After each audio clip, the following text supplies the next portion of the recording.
I got an update from Nintendo today telling me that they've updated their terms of service. And I don't remember when I created my Nintendo account, but it must have been about 15 years ago. Sure. And I was reminded unfairly of my username back in the day. Which Oh, was no. with 2 zeros. I just don't know what sort of child I must have been. Oh, my God. On a Nintendo, too.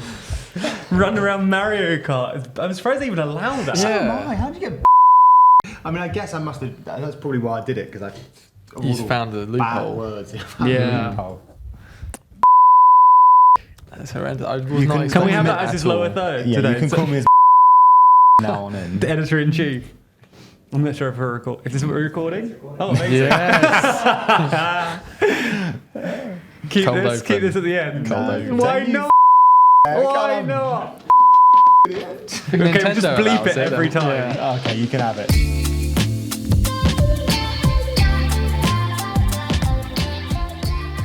Hello and welcome to the TLDR podcast. I'm Jack Kelly and I'm joined by Rory Taylor. Hello. And Zach Michaelis. Hello. How are you both doing?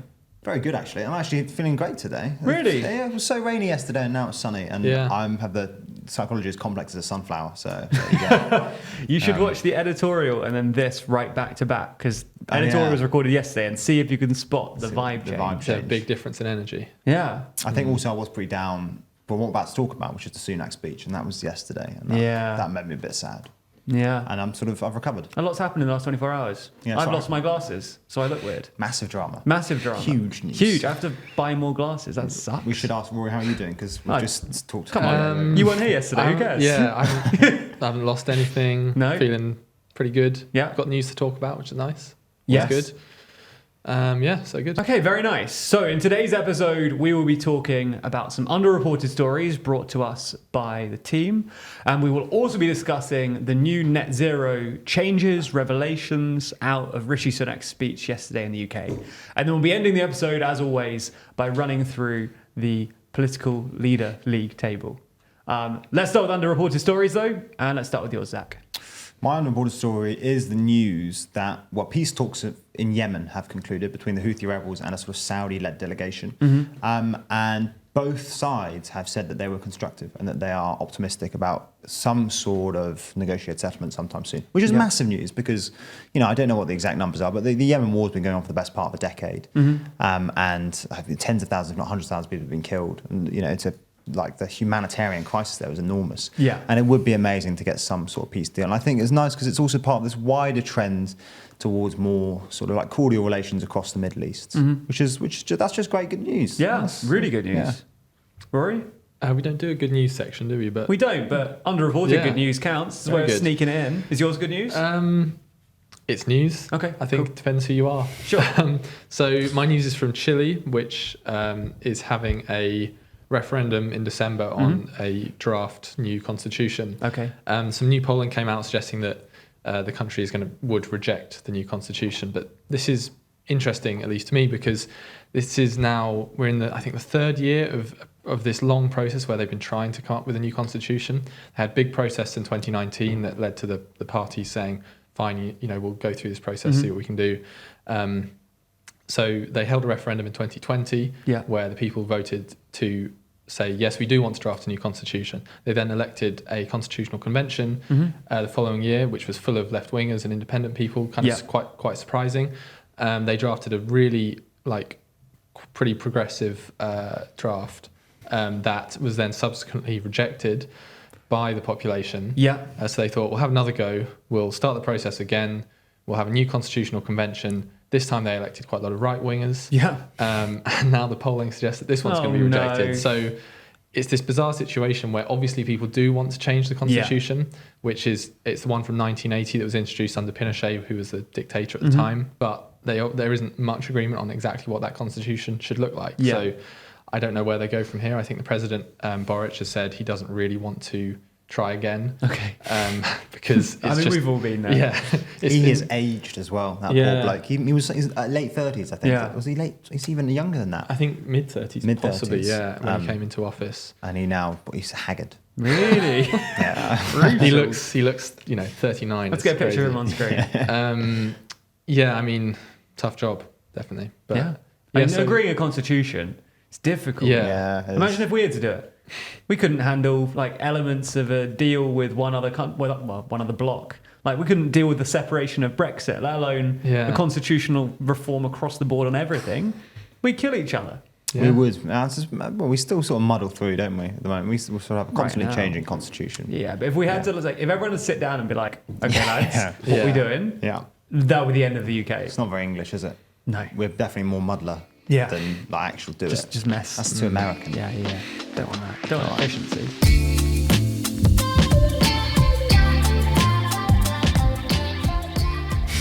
Anyway, speaking of the UK, there were major updates from Rishi Sunak yesterday in regard to the Conservative Party's net zero plans. The UK has a legal commitment to reach net zero by 2050, and as part of that, the Conservatives had a number of policies and plans that were meant to help us get there, including reforms to the boilers that you're allowed to have in the UK, including banning the sale of new petrol and diesel cars by 2030, and a number of other kind of policy measures to try and make that net zero goal possible.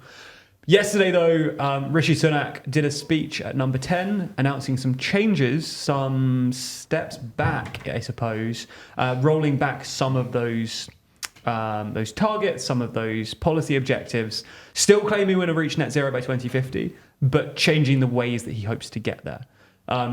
Does one of you want to give us a rundown of exactly what happened and what was said, and then we can get into kind of the politics of it? Yeah, I don't mind. I think it's best if you do it because we talked about this yesterday in discussion. I just end up ranting. So if you could provide some structure to this discussion, that would be great. So the headline announcement was that he would delay a ban on sales of new petrol and diesel cars. The ban was currently going to come into place in 2030. He's delaying that until 2035. Okay. So pushing it 5 years back. Long time. Yeah. That's 12 years. 5 years. No, but like total 12 years in the future. Sorry, yes. Yes. That's the same time distance as like David Cameron coming to power, basically. That's ages. Yeah. People have been driving around in petrol cars for so long. Yeah, it is ages, but I don't want to be defending Sunak here, but it is a massive change. I mean, it's an enormous change. Oh, of course. You know, moving away, I mean, obviously it's only the sale of new cars, so you can still keep your old ones. Yeah. And buy second-hand as well. Oh, you can buy second-hand ones? Yeah. Oh, okay, well that actually isn't a massive change. I was trying to provide some structure really quick, but already we got sidetracked. So, pushing back the ban on new petrol and diesel cars, that's the main one. Mm-hmm. They've changed a lot of the rules around oil and gas boilers. Oil and or gas boilers that households can have. This is kind of a confusing one because with the cars there's like set years, whereas this kind of varies by household and whatever, and type of building and what's appropriate. But effectively, they're delaying the phasing out of gas boilers, and also making it so that some households are exempt from ever having to switch from kind of fossil fuel boilers to like heat pumps or whatever. Sure. Because he says there are some houses that it's just not appropriate for. Those are the two big delays. They're also scrapping plans to force landlords to upgrade the energy efficiency of their homes, or of the homes they rent out. That's another big one. Then there were some of the less controversial ones, things like expanding the size of the boiler upgrade scheme from £5,000 to £7,500, meaning if you do want to upgrade your boiler, you can get a cash grant from the government worth £7,500. Yeah. And then also he said they would kind of review the system, the kind of planning system for connecting new energy projects to the national grid, which is quite a big deal. Okay. And then I'm sure we'll get into this, but there was this weird thing about he ruled out stuff that kind of wasn't going to happen or wasn't like really coming down the line properly. So he was saying, we're not going to tax meat. We're not going to put more taxes on flying. You won't have to use 7 bins for recycling. Yeah. I think there's some other things as well, but that was a kind of not going to be compulsory car sharing. Oh yeah, that was the other. That was the weirdest one. Yeah, we won't force you to share no taxes on meat or whatever. That's the weird. I don't know. Just how would that be enforced? That the compulsory car sharing is like a great idea. What the policeman would just like knock on your window and be like, "Do you live together?" So those are the kind of big ones. Those are the actual announcements. But his whole thing was about public consent, effectively, for net zero, and he was saying. We're doing all these plans, but actually, according to him, it's costing people, and it shouldn't be costing people. So we're going to delay things, and it's going to be great. We're still going to reach net zero. It's all fine, basically, is what he said. So, Okay. so yeah. So that's a summary of what he's saying. What are other people saying in response, both kind of politically and also kind of environmental experts? So it's kind of a difficult one because a lot of the plans were leaked before the speech. So a lot of the responses were to the kind of leaks versus his actual speech. Although the main things like the delay on the ban of petrol and diesel cars, that was all leaked. So it's kind of the same thing, you know. There's quite a lot of discomfort from fairly high-profile Conservative MPs like Alok Sharma, Simon Clarke, even Boris Johnson weighed in. They were saying, you know, we've been a leader on net zero. We shouldn't fall back. We shouldn't push these things back. And saying, actually, not only is it kind of a moral question about net zero, it's also for business, they need certainty, and they've been planning for this net zero for this 2030 timeline. The car makers in particular, and now they've kind of thrown them off and changed things, and that uncertainty is not good for business and investment. Which is something the car manufacturers are in agreement on. Not all of them, at least. Most of them are. I've seen more in agreement on that than not in agreement. So like Ford, I think there's one called Stellantis, which turns out makes loads of different cars. Kia as well, all saying those things. I think Toyota and Jaguar Land Rover were the ones who said, actually, this is kind of a pragmatic approach. We're fine with the 2035 thing. I wonder if they were just less ready than the other ones. The other ones had a bunch of batteries sat in a warehouse. And those guys were like, oh shit, we weren't ready anyway.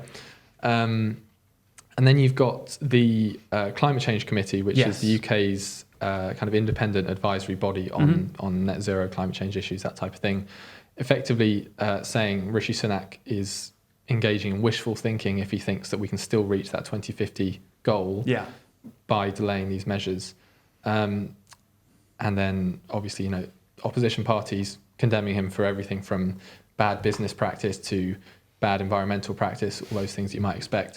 But then equally, plenty of Conservative MPs very happy with this. Lots of them had been calling for this type of thing. Interestingly, Liz Truss actually literally like a day or two before had called for this exact thing. And now Labour are running these attack ads of, you know, who's really running the government, and it's Rishi Sunak in Liz Truss's pocket. And so I assume he'd been planning this speech since before she said that, but it does make her look like she's more of a change maker than maybe she actually is. Makes her look superb. What are your thoughts on this, Zach? So I don't really know where to start, but I think the main reason this is genuinely is really interesting, and like, not even if you're just like a boring politics nerd, like it is objectively really interesting because it is sort of a massive moment in British politics when net zero finally becomes politically contentious. You know, we have enjoyed quite a nice elite consensus on net zero, unlike many other countries, for a very, very long time. I think some part that's just luck. Like it's lucky that we got Boris Johnson as the Conservative leader instead of, I don't know, whoever else it could have been. And he is like a conspicuously pro-environmental Conservative. But this is the moment, I think, when that has started to break apart. I think that was inevitable. I do think that net zero politics was going to become contentious, whatever happened. But it is still quite sad. Or at least for those of us who are generally like pro-net zero. I also think that the policies themselves, I think some of them some of them are clearly bad policies if you want to get to net zero.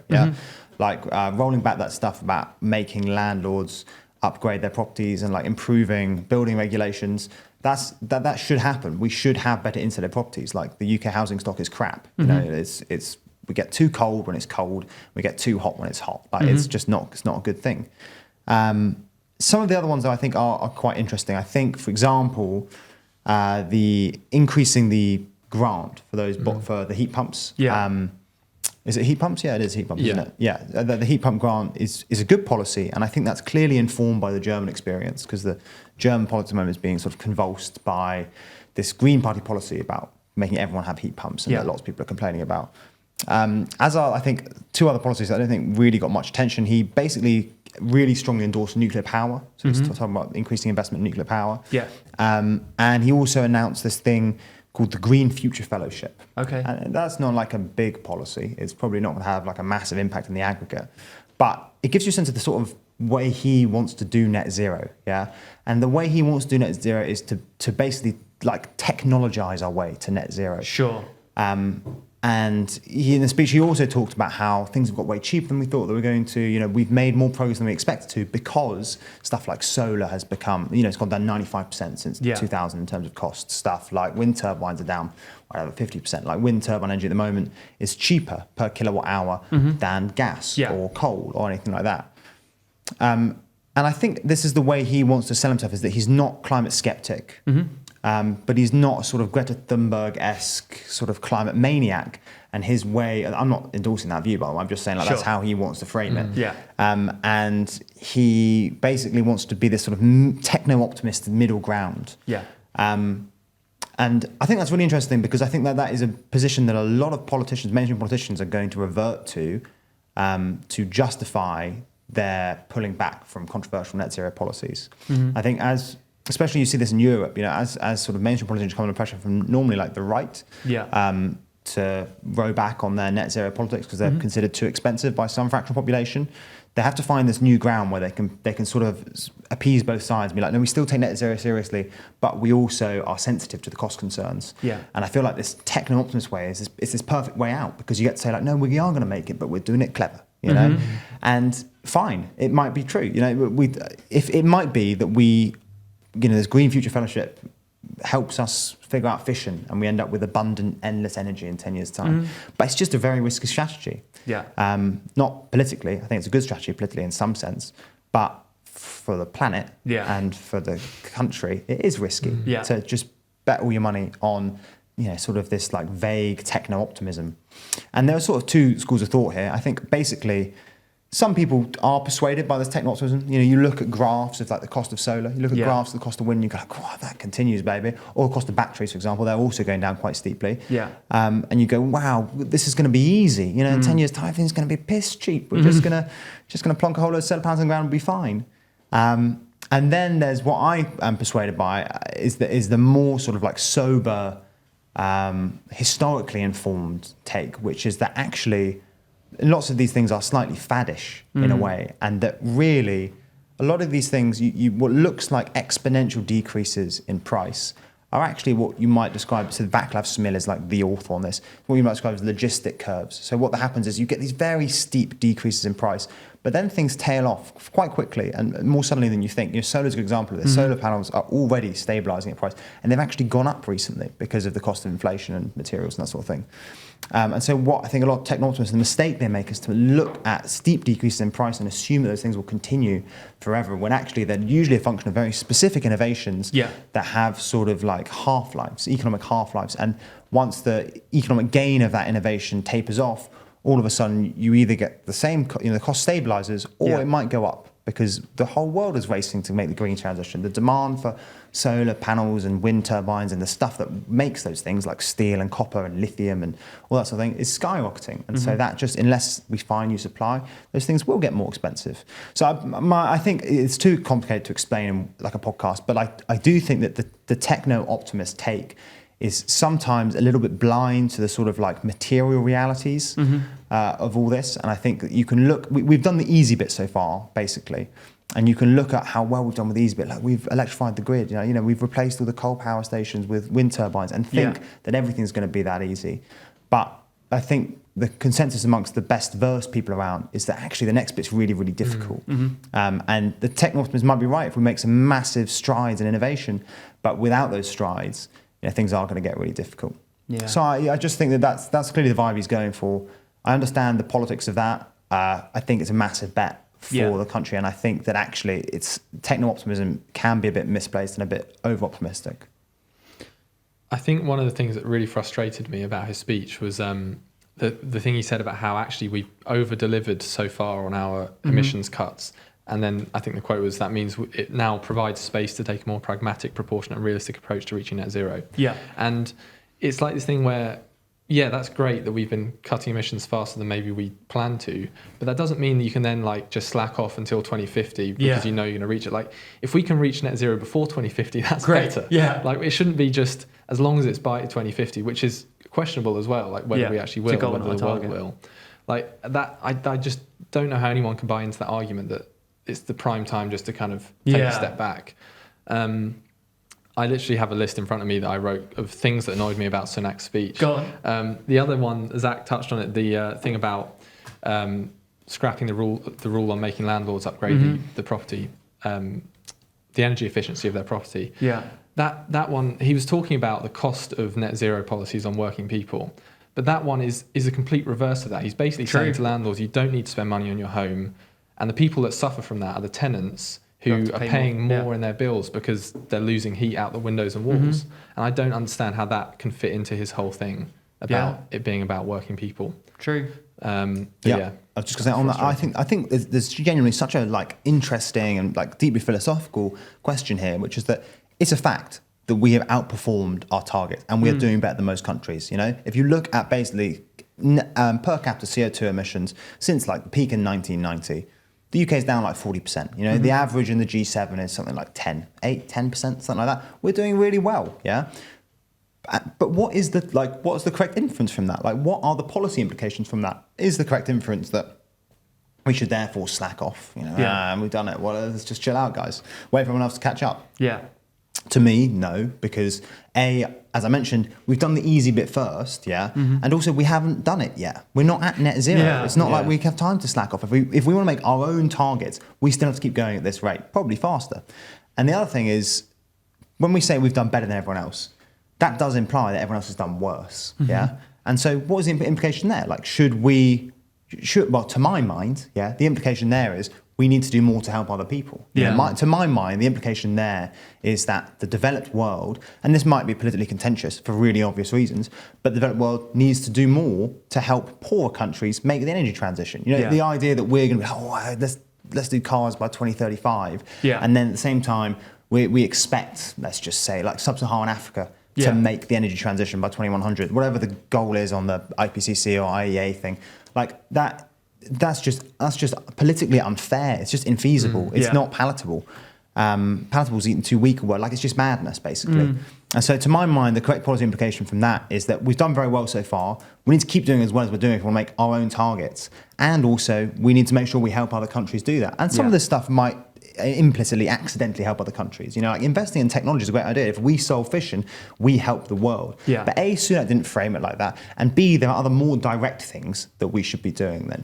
If the sort of aggregate, the amount of CO2 you could take out the world, the atmosphere, by investing, just going back to our normal foreign aid budget of 0.7% of GDP, for example, massive.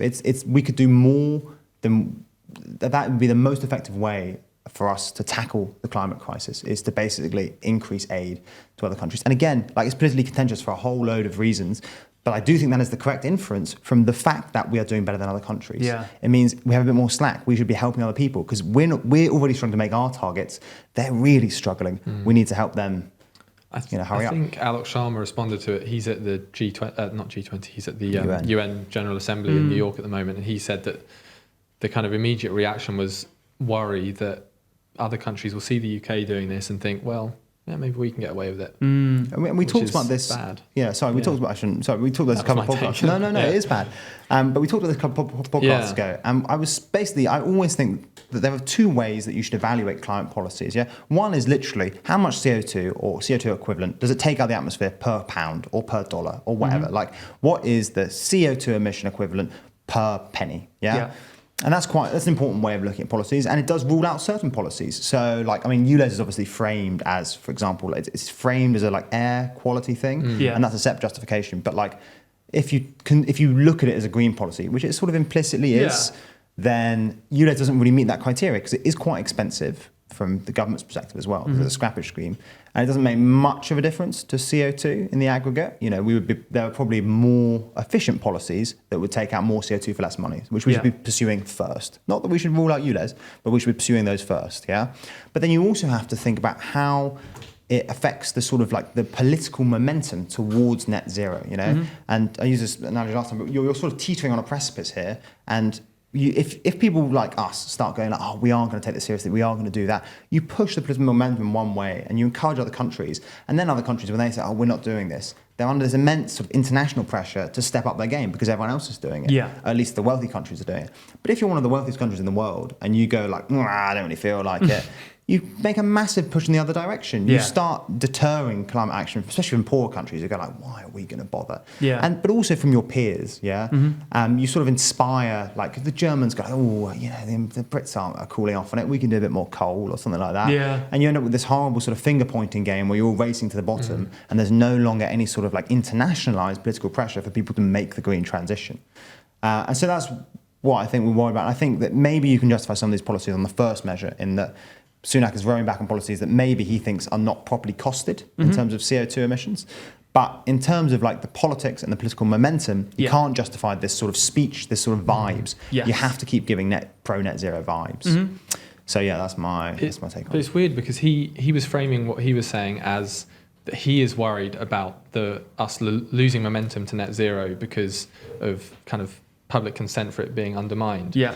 And so his logic was that these measures, this is going to keep the public support of net zero, but actually the way he did it, I think, is undermining net zero and ceding ground to the kind of anti-net zero people himself. Like, if he'd have gone out and made a speech explaining why net zero is important, saying this is why we've got this ban on diesel petrol cars coming in, also we're going to increase the grant for replacing a boiler, we're going to invest in electric charging infrastructure across the road network, like that would have been kind of reinforcing net zero, not kind of saying, I'm worried about it, so let's scale back a bit. Public consent is an interesting one too. It's like really important for a whole kind of bunch of reasons, especially when you're making a huge change like this that impacts almost every level of kind of politics. And it's an interesting one too because I feel like conversations regularly arise around like net zero referendums and do the people actually want it and stuff like that. And I find it's fascinating that is so regularly associated with environmental policies in a way that it's not for other things. That a lot of these kind of ideas and policies were endorsed at the last general election by the public. The Conservatives' 2019 manifesto was actually much greener than I imagine most people would guess it was. So it's not that this is totally new policy that's never been approved by the public. Maybe some of the individual ideas weren't, but like that's how governance works. And I always find it really interesting that this is one way like, no, we didn't say, sign off on this, you can't do this, but like any other area of policy, you just let it slide. If it's an environmental change, it gets all this scrutiny. If it's something to do with education or health or whatever, they're the government, they can do that. Whereas this is like, we need a referendum to decide if we even want to do it. It's like, why? To be fair, I think some of that. So I think at the moment the calls for a climate referendum are just motivated by sort of political opportunists like Nigel Farage, who see a big issue coming down the track and like, let's get on this. I can do another UKIP style thing, which is just cheap. Yeah. Sure. But I think that they're right about something, which is that people, and I do think this is true, and I think this is really difficult. People have tacitly signed up to a massive, enormous transformation of society and the way we live. Like, I really don't think it is hyperbole to describe it in those terms. You know, the climate transition is not just like, let's all sign up to Octopus Energy and we'll be fine. Like, it's fucking massive. It's enormous. And people have signed up to it with a whole load of quite flippy floppy targets about like, net zero by 2050, and it sounds great and la-da-da, without actually the politicians educating them on what that actually implies, like what that actually means. And so I do think that there will be this sort of like democratic tension, which I think you're already seeing sort of resolving because Sunak's stepping back from it, so which means that the Conservative manifesto won't be that pro net zero next time. But you would get this democratic tension where people all of a sudden go like, wait a second, you didn't really tell me that. Do you know what I mean? Like, you said net zero and now you're making me buy like a Tesla for 40 grand or whatever. That doesn't really feel fair, mate. You didn't tell me that was going to happen. So I do think that's why there's this sort of like democratic issue here. I think that, by the way, partly because politicians didn't know how hard it would be. Sure.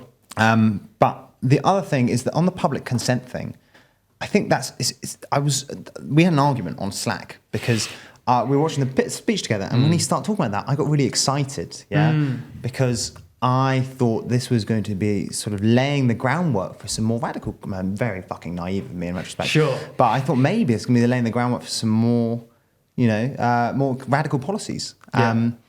And that is obviously isn't what happened. But I think when you can basically, it's true that you have to maintain public consent, and that will be difficult to make climate transition. But the reaction to that, like the correct inference from that, is not Sunak's, which is, okay, we just have to do half-assed measures. The polling suggests that the correct reaction to that is, if you're going to make the energy transition and you're going to implement policies that are sufficiently radical to make it, it has to be accompanied with a redistribution of wealth. Yeah. And the polling always bears this out. So like the Gilets jaunes protest is a really good example. And I keep on going back to it because it's like the sort of environmental bogeyman in EU. I'm getting excited. In EU green transition politics. But people polled those protesters and they asked them, so what don't you like? Is it this whole gasoline tax thing that you don't like? And they were like, no, that's not the issue. The issue is the distributional element to it. Yeah. Because net zero policies are naturally regressive, because poor people spend more money as a proportion of their income on energy, So when you make energy more expensive and oil and gas more expensive, that naturally hurts poor people more. So to make it politically palatable, you not only have to sort of like normalize that, you also have to go further. You have to make it progressive. You have to make it that the cost of the energy transition fall on the shoulders of the richest, And I think what the energy transition sort of does is it forces us to recognize a fact in politics that we spend too long ignoring, which is that society is just more unequal than we would like it to be. And the public tolerates that during the good times, during the boom times, when you feel like things are getting better and you don't really mind that, Dave down the road is a little bit richer than you. But when things start getting worse or when there are squeezes on your living standards, that fact becomes deeply unpalatable. And the politicians are going to be forced to reckon with it. And so I think that the correct inference from this is that if you are going to make the green transition, it has to be accompanied. It has to be accompanied by some sort of redistribution. I think the last thing I'll say is that what made me so depressed about this is when I heard that speech, the start of that speech, it has, and this is a reference that no one's going to fucking get, but it has massive echoes of Jimmy Carter's 1977 speech. Obviously. Yeah, you're all thinking it. You leave say. Jimmy Carter's 1977 speech is he comes in during an energy crisis, and he's obsessed with energy security and energy independence from the American perspective. And he's in the White House and he's wearing literally a cardigan and he's turned the heating down. He turns the lights off at night, and he gives a speech to the American people where he says, we're going to basically solve our energy shortage. It's not framed as in explicitly environmental terms at that point in time, but it's about energy. It's energy shortage. It's going to require mutual sacrifice. I can't remember what the exact word is, but then he says, but I think that the American people know that if we're going to make it, it will require cooperation, and I think we accept that. He was voted out of office 3 years later. But the fact that a politician could make that argument in the 70s and yet, 40, 50 years later, nearly 50 years later, fucking wild, politicians are still scared to make that argument, that's astonishing. That's just mind-blowingly shit, isn't it? Is it not mind-blowingly shit? And the fact that Jimmy Carter had more balls in the 70s to do it than we do 50 years later, an aggregate of 1 degree warmer. That blows my mind. That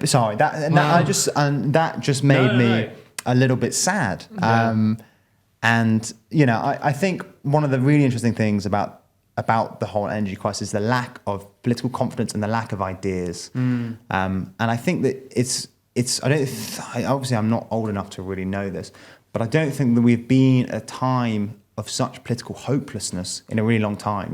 I think in the 70s, what's interesting is you go back and you read about the 70s. 70s, they're facing an energy crisis. There is the peak of the Cold War. Everything's very fucking crazy. It's pretty tense. But there's also immense political excitement. There's a lot of ideas. Environmentalism is a new idea. You're getting even on the right, you're getting the sort of beginnings of Thatcher. Thatcher comes in 79. You're getting that sort of like Reagan-y, pro-free market neoliberal thing, and that you'd have to agree with that idea, but the point is that was an idea, it was like a solution, and you compare it to now when the crisis is even more acute, and what are the ideas? Starmer, to his credit, he's trying, but the ideas are what, technology? That's he's getting Blair in to rehash old Blair ideas, and it's the same manifesto as 1997. It's technology, better regulation, it's just quite sad to see that we're so ideologically stuck in such a time of acute crisis. I've done another rant, but you know what I mean. No. I'm interested to kind of close this segment on, you mentioned Labour's approach, which obviously part of this from Sunak is about drawing a distinction between what he wants the Conservatives to stand for and what Labour stand for when it comes to net zero and environmentalism. They've seen this strategy work in Uxbridge at the by-election, or at least that's their perception of why they won. And they're hoping they can replicate this at the general election by saying, well, sure, we're still green enough that we're not going to turn everyone off.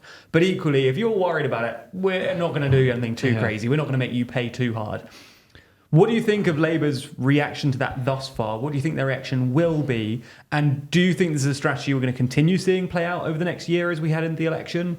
Or do you think it's not going to work well enough that happens? I mean, Labour's immediate response, they have said they will reinstate the 2030 ban on new petrol and diesel cars if they win. On the boiler thing, they haven't really said anything because I think they just want to come up with their own approach to that. Sure.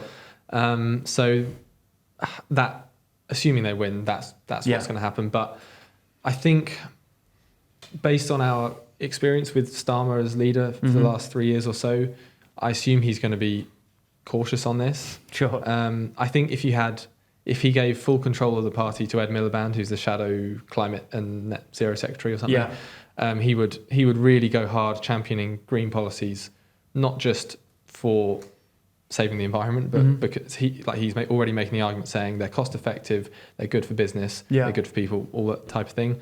But I think Starmer's leadership will kind of withhold that type of thing. I think they don't want to be drawn into this fight over net zero.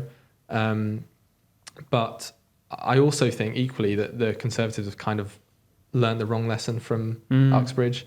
They think of it that they won by kind of fighting over ULEZ. Yeah. But I think they forget the fact that they lost a huge majority down to like less than 500 votes. Actually, not the biggest majority, but like 7,000 majority down to like 495, I think. So I think they forget the fact that they lost a lot of support there just because they won by a slim margin. But equally, I think Labour learnt the wrong lesson from that, and that they're too worried about kind of the environmental stuff. When if they actually just were on the front foot defending these policies, then they could do better. But I think Labour under Starmer will kind of try and avoid getting drawn into it too much. What's your perception, Zach? Yeah, so I think what's interesting is that Starmer did say the things you did say, but the way he justified that is frame it as a business thing. So he was saying the reason we're not doing this is because we want to provide businesses with certainty. So I think he's wary of falling in. He knows the game that Sunak's trying to play, which is this like, painting them as like pro just up oil, Labour's just up oil and I am the moderate looking out for the working class man in the white van or whatever. And I also agree with Rory, I think that the Conservatives are massively over-inferred from ULEZ, but not just for the reasons that Rory mentioned. But I also think what's really interesting is that ULEZ worked as a wedge issue because it was about to happen, it was real to voters. Backing down from net zero is not the same thing because even if certain net zero policies are not popular, hypothetical net zero policies like 7 bins or whatever Sunak was talking about, banning meat, they were never going to happen. So you don't gain any political capital from saying, oh, we're not going to do this. The ULEZ thing, you gain political capital because you're going to stop something that everyone is really genuinely worried about. Yeah. But if you, a year and a half out before an election say, well, we're not doing any of these controversial green policies, and then you get to the election and you go like, remember those things that we could have done ages ago we didn't do? Aren't you happy? People are going to go like, well, I don't care. So that's one of the things I think about the net zero thing is I think that polling can be deceptive for politicians because they see polling about certain policies. It is true, actually, by the way, that, for example, the vast majority of Tory voters don't want a ban on cars. But I don't know if you can sort of get the same amount of political capital out of attacking those issues as you could with ULEZ because it was so real and so immediate in a way. The other thing that I think is that whether or not they can use it as a wedge. Sorry, this is not really another thing, but basically, I don't think they'll be able to use it as a wedge issue. Is what I'm getting at here, and I think they're going to try and use it as a wedge issue with Labour. But I think there's a big risk for Sunak in that if Labour doesn't take the bait, and I don't think they will, then you end up just looking sort of like net zero skeptic, which is not a good look. The last thing I'll say is that I think there's something deeply political toxic about the Conservatives ditching young people as aggressively as they are, and I think that makes electoral sense in the short term because of sunk cost. The young people don't vote Tory. I think the latest Redfield and Woods polling says that something like 5% of 18 to 24-year-olds are voting Tory. Young people don't vote Tory, so it's fine. You can nail them a bit more. But I think in the long term, that's a genuine, massive electoral risk. We're already seeing that polling that suggests that people don't get more right-wing as they get older. But for, I think, these reasons, it's fundamentally the Tories have ditched young people for a bit. But there's something deeply politically toxic about that. Like, it just adds a nastiness to politics that there shouldn't really be. To fight politics along such stark demographic and generational lines is just uncomfortable. And I do think that in the long term, it's a massive political risk because it's just not politically sustainable for a party. I mean, obviously, the UK is an aging population, but it's still not fundamentally not politically sustainable for a party to just ignore such a large and growing section of the electorate. As young people come of voting age, none of them are going to vote Tory if they keep going down this line. And that will just be more of a problem. And whether or not they can recover that image in the future when they need to for electoral reasons because all their voters are dead, that's an open question. Interesting. Yeah. So many ramifications. Yeah, green politics level. it's impossibly interesting. Like this all came out of like a really hastily put together speech that wasn't meant to happen for a few weeks. And we've been talking about it for longer than the speech was probably at this point. Yeah, almost definitely. Yeah. With that noted, let's move to the next section of the podcast. Do we have predictions today? Do we have any predictions? Should we? No, I don't have any. Okay, well, I'll say the same thing again, but I'll move on. Do a massive prediction about whether or not we're going to make the energy transition. What, for 2050? 2100, yeah. When will the planet collapse? Go on. Between 2100. I'm going to call you out on this, though, so maybe you get it right. I do think we'll make it. Well, how old are you? What year were you born, sorry? 1998, so I'll be 102. Possible. I'll be a sprightly 102. I won't be there, but you might be. I might be there. I reckon we'll make it. That's your prediction. We'll make it. Yeah, I think it'll be very miserable in the meantime, but we'll make it. I'm taking the other side of that bet. We're not making it. But what does not make it mean? Do you think we're just going to burn and die? No, I just think you think we'll have successfully made the transition. We'll be net zero or whatever. Is that the prediction? What's your prediction exactly? What is the precise prediction here? Should we just leave it? Should we just leave it? Let's just leave it. We're not going to be here anyway. I'm basically mildly optimistic. Not quite optimistic, but I'm mildly optimistic. You're having a kid. You've got to be. Yeah, maybe. Anyway, next let's move to our political leader league table where we're going to move up and down the winners and losers in politics this week. Board. Hey, wow. Unbelievable. Wow. That's going to look horrendous.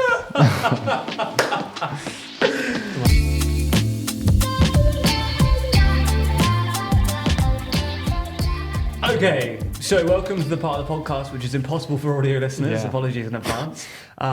Let's run through our winners of the week who are either going to shuffle up on the board or add to the bottom of the winning section. So let's start with you, Rory. Who's your winner of the week? My winner? I think it's the first time we're moving someone up from the slightly good category to the actually good category.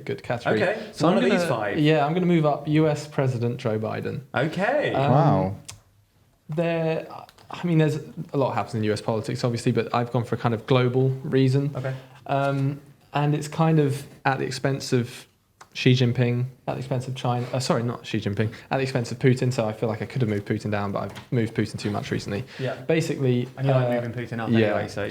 At the UN General Assembly, or the sidelines of the UN General Assembly, Biden met with a group of countries called the C5, which are the kind of Central Asian ex-Soviet countries like Kazakhstan, Kyrgyzstan, Tajikistan, Turkmenistan and Uzbekistan. Very well done. Thank you. And he basically, they had it's the first ever kind of summit of those leaders and the US leader. And these are countries that are very much previously in Russia's orbit. But, Biden is clearly trying to make inroads there based on cooperation over things like security, trade, investment, connectivity, and all those types of things. I think they said, the press release said, while Putin's preoccupied in Ukraine and worried about losing kind of partners in that region, Biden's swooping in there. Amazing. I think that's genuine. That's a very, very interesting story. But I think there's something really odd about the amount of political attention that's being played to Eurasia at the moment. I don't want to diss like 5 countries in one go, but like there's a sort of like 3-way race for Eurasia. I mean, the Chinese have been sort of stepping in there as well. Their main sort of forum is this thing called the Shanghai Five. And they've sort of been filling Russia's place for probably the best part of like 5 years now, just because China has greater economic weight. And then you're right, Biden's now playing into it as well. But if there's a great book about this called Sinostan. The Chinese influence in Central Asia is basically accidental. They don't really have any like actual policies. It's just more like they don't have any, the Russians don't really have a functioning economy. Yeah. So like they sort of just go like, China, you want to help out? And they're like, yeah, why not? And I just didn't really see what the strategic advantage for the US. It's like the sort of equivalent of like a fad. It's like a political fad. I guess Eurasia. Yeah, I guess there's probably pipelines and resources and things. Yeah, so like there's some oil and then there's uranium in Kazakhstan, obviously. But I think it's probably more just about picking off those friends of Russia and Yeah, taking their diplomatic support away, I guess. I can Yeah. see that. Yeah. Zach, who's your winner of the week? My winner of the week is Starmer. Oh, another Whoa. person moving up into Yeah, it is Starmer. Why is Starmer a winner of the week? Starmer is on a week for a couple of reasons. First, I think we've started seeing some actual Starmer policies. So I think that most obvious one, by the way, was the EU migration thing. Yeah. Which was, what was it? You wanted to make a deal with Europe about migration to sort of stem the stream of boats crossing the Channel, and maybe some sort of resettlement scheme, wasn't there, something like that? Yeah. And then he also talked a little bit more about what he would do with the Brexit deal. And Starmer has been very risk averse so far, but this actually seems to have worked for him. And the polling from the last couple of days is really great for Labour. Okay. It does seem like they've actually increased their lead by a couple of points. And the head-to-head polling on Sunak and Starmer is pretty filthy at the moment. Yeah. Starmer is knocking him out of the park. Yeah. And yeah, so that's why I think it's a good week for Starmer. I also think Starmer is going to play the net zero thing pretty well. And I think the fact that he's pro the policies themselves, but he's found quite a nice middle ground justification for that position, bodes really well for him. And if he can toe that line, he'll be able to keep all of us sort of pro-climate lefties on side, while at the same time maintaining the allegiance of that like more centrist, middle-of-the-road voter that might be a bit wary of some of the like anti-car policies. Sure. I'm doing one this week. Wow. Because Ben's not here, and I want to. Those are my reasons. So, as Zach was saying earlier, we live in a kind of hopeless time at the moment. There's not much optimism. There's not much ambition. There's not enough friendship. And I don't think there's anything more beautiful than making friends. And one man has been making friends this week, and that's King Charles. Wow. He's made friends with Macron this week. And for me, that is a win. He's having a lovely time. Yeah. Macron is tweeting so much praise about him. It's like, I mean, as I'd say, it's like he's met someone really famous, but I guess he has, so whatever. But Macron is absolutely buzzing to have met the king. They're having a lovely time. The French love the king, which feels like a bit of a shock from the French. I think it's a win for the king. No, jokes aside, I think that actually, if you look back, so look at the polling today, so it's been a year basically since the coronation. Look at some of the polling, the king is popular. Yeah. And that's, I think, if you thought back to the coronation, he's a bit of a goon. You probably would have thought, oh, this could be. I mean, people talk about the end of the royal family, Sure. Yeah. and that's just city talk now. Yeah. Like he's done very well, I think, and I think he's made some politically savvy decisions. I think flaunting the environmentalism, for example, that's a clever move. He's getting ahead of the ball. Yeah. And so, I think the king definitely deserves to be up there. I think he's done very well. Also very popular in Germany. I don't know if you saw his visit a couple of months ago. He's having a great time. They love him. Yeah. He's He a speaks, popular guy. he goes and speaks some German, speaks some French, and He's been doing his Duolingo. The bird should also be on there as a winner this week. But you are right. It's weird how, well, not weird, but like it really felt like there was a real feeling that when Queen Elizabeth dies, surely that's the end of the monarchy. Yeah. And here we are. Yeah. Yeah. I think like the Queen was popular, like she was just an objectively popular figure. But I think people thought that was a special thing for her. I think the monarch is just kind of popular. I think it's like when you see them more, when they give them more attention. I mean, not everyone. I'm sure there's monarchs you could choose who wouldn't. Yeah, King But I think Andrew is not going to generally, go down well. the more attention you get, the more you're on stamps and shit. People are like, oh yeah, it's just that old boy. But I also think he's done well. He's done well politically. too. He's not just on stamps. Yeah, I don't but- think it is just the stamps thing. I think there was a genuine unless this guy is good, he's not going to last. Yeah. Or at least his influence is going to wane. But I don't think that's true. I also think he's been helped by the fact that we have a political vacuum. Yes. And that no big leaders. It'd be harder for him to make his mark and look popular like Tony Blair. But we all needed a bit of stability. So It's true. and he's done a good job. In contrast, Rory, who is your loser of the week? My loser of the week is kind of a more serious one because it involves a war. Mine is the Prime Minister of Armenia, Nikol Shouldn't Pashinyan. laugh. He's lost. I know this is the thing, like coming off the back of King Yeah, Charles being sorry. friends with Macron, it Few photo feels ops. feels pretty bleak. We've covered this in many videos across our channels. This effectively 24-hour war where Azerbaijan attacked Nagorno-Karabakh, which is I don't need to go into it. Watch Sure. the videos. Yeah. Basically, Prime I Minister. love that plug. No specific video. Just watch the video. Search TLDR Armenia or Azerbaijan or something. Basically, the Prime Minister of Armenia, he is under pressure now. There's protests calling for his resignation, effectively because these protesters feel that he didn't sufficiently defend the Armenians in Nagorno-Karabakh. Yeah. And it's also difficult for him because Russia was traditionally Armenia's security guarantor, but kind of they've fallen out a bit now. He's kind of leaning more towards the West, but the presence of Russian peacekeepers still meant they were essential. Yeah. And then this ceasefire that got brokered was brokered, I think, by Russia between the local Armenian groups in Nagorno-Karabakh and Azerbaijan, without Armenia. So he kind of got, wasn't involved in that. And now he's, under a lot of pressure from multiple sides. Not a great week. No. Not at all. Zach, who's your loser of the week?